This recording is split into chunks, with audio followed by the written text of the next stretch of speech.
కూటమి ప్రభుత్వం అధికారంలోకి వచ్చిన తర్వాత వాళ్ళు ఇచ్చిన హామీలు అమలు చేయకుండా ప్రజలను పక్కదారి పట్టించేందుకు అనవసరంగా అకారణంగా అరెస్టులు చేస్తున్నారని ఎమ్మెల్సీ చంద్రశేఖర్ రెడ్డి ఆవేదన వ్యక్తం చేశారు. లిక్కర్ కుంభకోణం ఎక్కడా అవినీతి అక్రమాలు జరగలేదన్నారు. అన్యాయంగా ధనంజయ రెడ్డి, కృష్ణమోహన్ రెడ్డిని అరెస్టు చేశారన్నారు. నిన్నటి రోజున ఐఏఎస్ అధికారి ధనంజయ రెడ్డి గారిని, అలానే గత ప్రభుత్వంలో ముఖ్యమంత్రి గారికి ఓఎస్డీగా పనిచేసినటువంటి కృష్ణమోహన్ రెడ్డి గారిని, వీరిద్దరిని కూడా అరెస్ట్ చేసి ఈ రోజున రిమాండ్కి పంపించడం అన్నది అత్యంత దురదృష్టకరమైనటువంటి విషయం. ఎందుకంటే కూటమి ప్రభుత్వం అధికారంలోకి వచ్చేటప్పుడు అనేకమైనటువంటి హామీలు ఇచ్చింది, ప్రజల్ని మభ్యపెట్టింది, ప్రజల్ని మోసం చేసింది. ఈరోజు తీరా అధికారంలోకి వచ్చిన తర్వాత ఆ హామీల గురించి అసలు ఊసే ఉండట్ల. ఒక పక్క ఉపాధ్యాయులు కానీ, ఉద్యోగులు కానీ, అభివృద్ధి కార్యక్రమాల విషయంలో కానీ ఏ ఒక్కరిని కూడా సాటిస్ఫై చేయకుండా సుమారుగా ఈ ఒక్క సంవత్సరంలోనే 1,10,000 కోట్ల రూపాయల అప్పులు చేసి, ఆ అప్పులు చేసినటువంటి ఆ డబ్బులంతా కూడా ఏం చేసిందనే పరిస్థితి ఈరోజు కనిపించకుండా వాటన్నింటినీ కూడా దొంగ బిల్లులు పెట్టుకొని ఆ కాంట్రాక్టర్లు వాళ్ళందరికీ కమిషన్ల పేరుతో ఇచ్చేసి ఈరోజు రాష్ట్రాన్ని అప్పులు పాలు చేయడం కూడా జరిగింది. వీటన్నింటినీ ప్రశ్నించడం అంటే ఒక పక్క సంక్షేమ పథకాలకి ఎక్కడైతే ఈ పేదవాళ్ళందరూ కూడా బాధపడతా ఉన్నారు, వారందరి తరపున ప్రభుత్వాన్ని నిలదీస్తా ఉన్నారన్న ఆలోచనతో వైఎస్ఆర్సీపీ నాయకుల్ని అరెస్ట్ చేస్తా ఉన్నారు. అది మనమంతా కూడా గత సంవత్సరం రోజుల నుంచి కూడా చూస్తా ఉన్నాం. అయితే ఇప్పుడు మరింత వీరు మరొక అడుగు ముందుకేసి అధికారుల మీద కూడా, అందులో that senior IAS IPS officers మీద కూడా కేసులు పెట్టి వారిని కూడా అరెస్ట్ చేసి రిమాండ్లోకి తీసుకోవడం అంటే అత్యంత దారుణమైనటువంటి అంశం. ఇక్కడ ప్రధానంగా లిక్కర్కి సంబంధించినటువంటి ఒక ఇష్యూని తీసుకొని వచ్చి దానికి ఒక లిక్కర్ స్కామ్ అనే ఒక పేరు పెట్టి అత్యంత ట్రాన్స్పరెంట్గా జరిగినటువంటి వైఎస్ఆర్సీపీ గవర్నమెంట్లో జరిగినటువంటి ఆ లిక్కర్ ఇష్యూని ఈరోజు లిక్కర్ స్కామ్ పేరు మీద పెట్టి ఉన్నటువంటి సీనియర్ మోస్ట్ లీడర్స్ని కానీ, అదేవిధంగా ఆఫీసర్స్ని కానీ వీరందరినీ కూడా నిర్బంధించి ఇంకొకరు తెలుగుదేశం పార్టీ గురించి మాట్లాడాలంటే ఒక భయాన్ని కలిగించాలన్న ఆలోచనతో ఈరోజు ఈ లిక్కర్ ఇష్యూని ముందుకు తీసుకురావడం కూడా జరిగింది.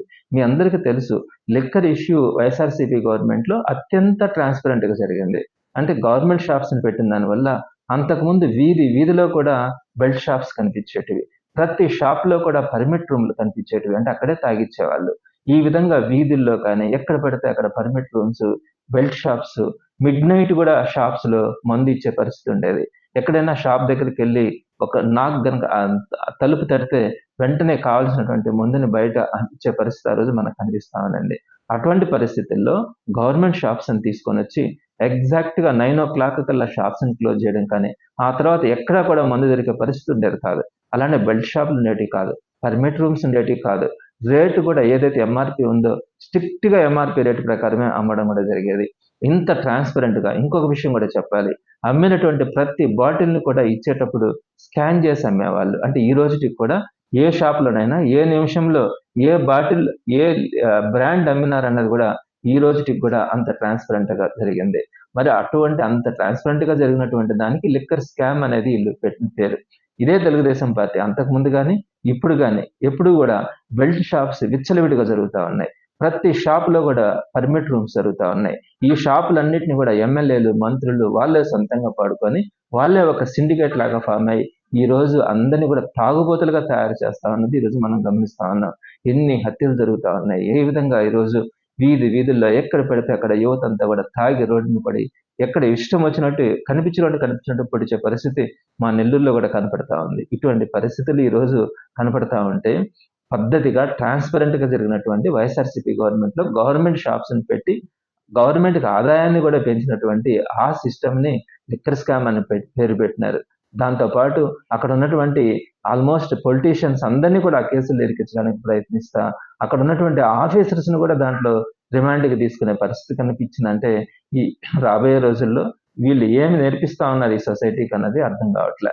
ఈరోజు ప్రతి ఆఫీసర్ కూడా చెప్తా ఉన్నాడు, ఈ తెలుగుదేశం పార్టీ ఈ విధంగా ఏదో కన్ఫెషన్ స్టేట్మెంట్ వాళ్ళకి నచ్చిన వాళ్ళ దగ్గర పిలవడం, కన్ఫెషన్ స్టేట్మెంట్స్ తీసుకోవడం, ఆ స్టేట్మెంట్ ఆధారంగా కేసులు పెట్టి వారందరినీ కూడా రిమాండ్లోకి పంపించే పరిస్థితి ఏర్పడతా ఉంటే రేపొద్దున వైఎస్ఆర్సీపీ ప్రభుత్వం వచ్చిన తర్వాత ఈ రోజు తప్పు చేయిస్తా ఉన్నారు ప్రభుత్వం ఏదైతే ఏ అధికారుల దగ్గర అయితే తప్పులు చేయిస్తా ఉందో ఈ అధికారులు అందరి పరిస్థితి కూడా రేపొద్దున వైఎస్ఆర్సీపీ ప్రభుత్వం వచ్చిన తర్వాత ఇబ్బందులు పడే పరిస్థితి ఉంటుంది అని అనేది ఈ రోజు అధికారులందరిలో కూడా ఆందోళన ప్రారంభమైంది.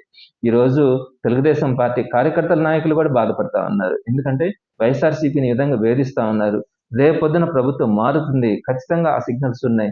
మరి అలాంటప్పుడు తెలుగుదేశం పార్టీ కార్యకర్తల నాయకులు చేస్తున్నటువంటి ఈ తప్పులు గాని, ఇవన్నిటి కూడా ఈ పాపాలన్నీ రేపు మోయాల్సొస్తదని చెప్పి ఈరోజు వాళ్ళలో కూడా ఒక భయం అన్నది ఉంది. కాబట్టి తెలుగుదేశం పార్టీ అధిష్టానం కూడా ఆలోచించాలా. మరి ఇంత విచ్చలవిడితనం పనికిరాదు. ఎప్పుడు కూడా ప్రభుత్వాన్ని ప్రశ్నిస్తా ఉన్నారు.